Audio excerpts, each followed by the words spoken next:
ദേവസി കുന്നന്താനം ദേവസി അവനാ ആ പെങ്കൊച്ചിനെ ഇവിടെ എത്തിച്ചേ.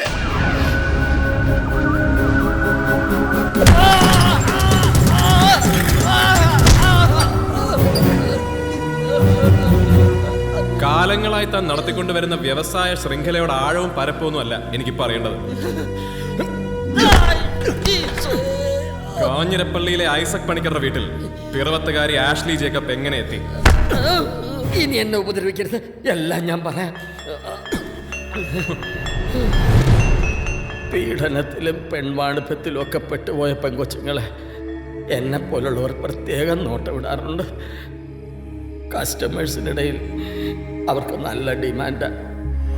അതുകൊണ്ട് ആ കേസും പൊക്കാറും ഒക്കെ ഒതുങ്ങിയപ്പോൾ ആ പെങ്കൊച്ചിനെ കാണാൻ ഞാനവിടെ വീട്ടിൽ പോയത്.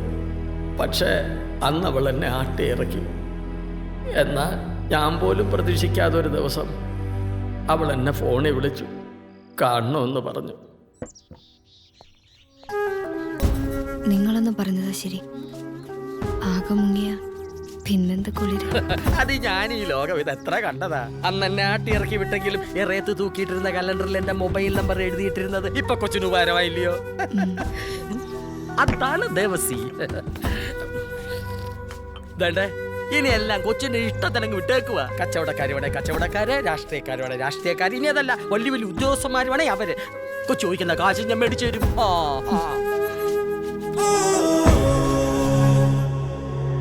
പിന്നെ പലർക്ക് വേണ്ടി ഞാൻ അവളെ വിളിച്ചു, ഒക്കെ വലിയ വലിയ ആളുകൾ.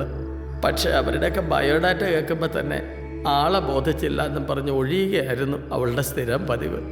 അങ്ങനെ ഇരിക്കെ ഒരു പ്രതീക്ഷയും ഇല്ലാതെയാ ഐസക് സാറിൻ്റെ കാര്യം ഞാൻ അവളോട് പറഞ്ഞ്. സാറിനെ കുറിച്ച് പറഞ്ഞതും കൂടെ വരാമെന്ന് അവൾ ചാടിക്കയറി അങ്ങ് സമ്മതിച്ചു. ഏതാണ്ട് ഞാനിത് പറയാൻ കാത്തിരുന്ന മാതിരി. അങ്ങനെ ഞാൻ അവളെയും കൊണ്ട് ഇന്നലെ ഐസക് സാറിൻ്റെ അടുത്തേക്ക് പോയി.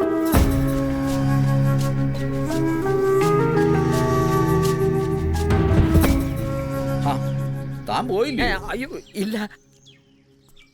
എങ്ങനെയുണ്ട് സ്റ്റഫ്? ഒരു നോക്ക് കണ്ടല്ലേ ഉള്ളൂ. താൻ നാളെ വരുമ്പോ പറയാം. എന്റെ അറിവിൽ മനസ്സോടെ കൊച്ചു നല്ലപ്പോഴാ. ലോകത്തെ ഏറ്റവും മാന്യമായ ഏർപ്പാടാണ് ഈ പണിയെന്ന് സാറൊന്ന് പറഞ്ഞ് മനസ്സിലാക്കിയേക്കണേ. എന്നാ ഞാൻ പോയിട്ട് നാളെ വെളുപ്പിനൊന്നും വരണ്ട. ഒരു 11-12 പതിയെ വന്നാ മതി. അപ്പൊ ആളെ ശരിക്കങ്ങ് ബോധിച്ചു എന്നർത്ഥം. ഒന്ന് പോടും.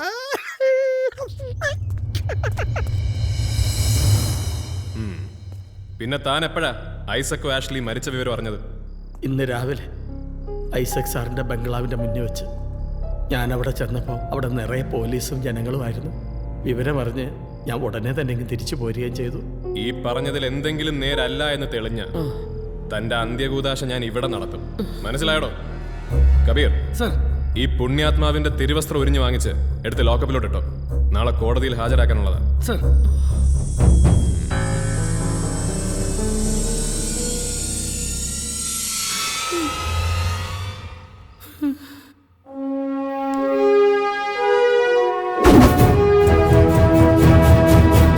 ഐസക്കിന്റെയും ആഷ്ലിയുടെയും പോസ്റ്റ്മോർട്ടം റിപ്പോർട്ടിൽ പറയുന്നത് ഉള്ളിൽ പൊട്ടാഷ്യം സയനൈഡ് ചെന്ന് മരണം സംഭവിച്ചിരിക്കുന്നു എന്നാണ്.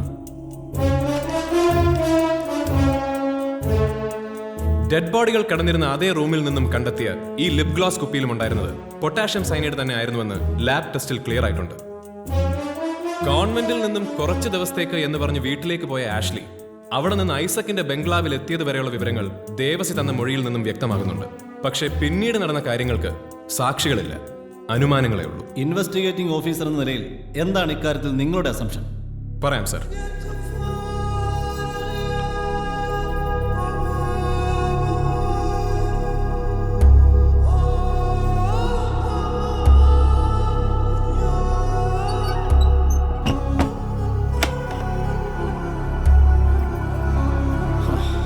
ആ ദേവസി പോയി. അവനെ പറഞ്ഞു വിടാൻ ഞാൻ പെട്ട ഒരു പാട്. എന്തൊരു ഒരുക്കം ഇത്. പൊന്നും കൂടത്തിന് എന്തിനാ ഇത്രമേൽ പൊട്ട്?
ചുണ്ടിൽ വിഷം പുരട്ടി ഒരു ചുംബനത്തിലൂടെ എതിരാളിയുടെ ജീവനെടുക്കുന്ന പെണ്ണ്.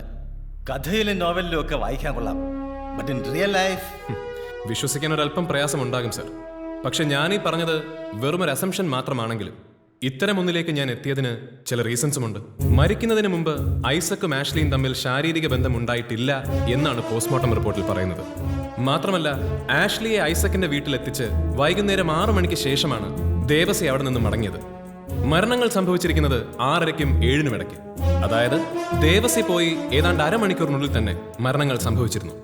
ഡെഡ് ബോഡികളിലോ അവ കിടന്നിരുന്ന റൂമിലോ എന്തെങ്കിലും തരത്തിലുള്ള സംഘർഷമോ ബലപ്രയോഗമോ നടന്നതിന് തെളിവുകളുമില്ല. കുറച്ചു മുമ്പ് സാറ് ചോദിച്ചില്ലേ ഇങ്ങനെ ഒരു പെണ്ണോ എന്ന്. അതെ, ഇവിടെയാണ് ഈ കേസിനെ ഇതിന് മുമ്പ് നടന്ന മറ്റ് 2 സംഭവങ്ങളുമായി ലിങ്ക് ചെയ്യേണ്ടി വരുന്നത്.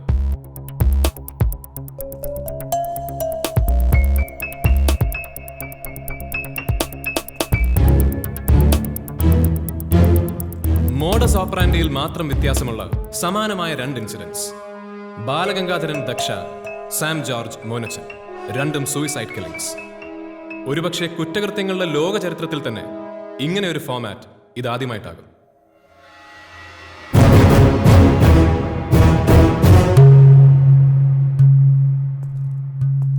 സ്വന്തം ശത്രുവിനെ പരസ്പരം കൈമാറിയുള്ള ഒരു പക തീർക്കൽ.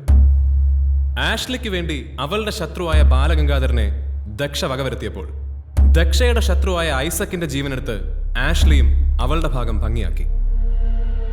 ഇതേ ഫോർമാറ്റിൽ ചിന്തിച്ചാൽ സാം ജോർജ് മോനച്ചൻ ഇൻസിഡന്റും ചെന്നെത്തുക മറ്റൊരു തലത്തിലേക്കാണ്. ഇതാണ് മോനച്ചന്റെ ഭാര്യ ലിസിയും ഭാര്യ സഹോദരൻ റോയും. ഇവരെയാണ് മോനച്ചൻ ശത്രുപക്ഷത്ത് കണ്ടിരുന്നതും വകവരുത്തുമെന്ന് സുഹൃത്തുക്കളടക്കം പലരോടും പറഞ്ഞിരുന്നത്. എന്നാൽ ഇവര് രണ്ടുപേരും ഇന്നും ജീവിക്കുന്നു. ഒരുപക്ഷെ ദക്ഷ എരിഞ്ഞടങ്ങിയിട്ടും ഒരല്പകാലത്തേക്ക് കൂടി ഐസക് പണിക്കർ ജീവിച്ചതുപോലെ. എന്നുവെച്ചാ ഈ സീരീസിൽ ഇനിയും?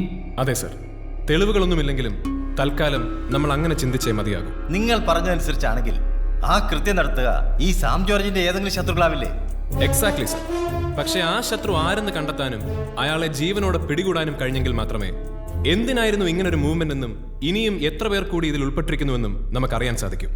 ബട്ട് അതിനു മുമ്പ് നമ്മൾ അറിയേണ്ടത് മറ്റൊന്നാണ്.